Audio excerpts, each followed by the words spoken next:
সুপ্রিয় দর্শকবৃন্দ, আসসালামু আলাইকুম।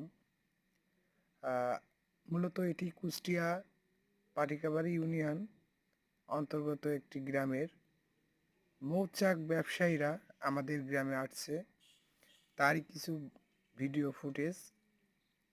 আর এটি মূলত একটি পাম্প, যেটি আলমডাঙ্গা সড়ক হইতে কুষ্টিয়া সড়কের মাঝামাঝিতে অবস্থিত। তারা এই ছোট্ট ঘরে বসবাস করে এবং মধু বিক্রয় করে। দেখতে পাচ্ছেন মধু, টাটকা মধু। তো যারা অনেক বাইকাররা আছে এখান থেকে সংগ্রহ করে মধুটা।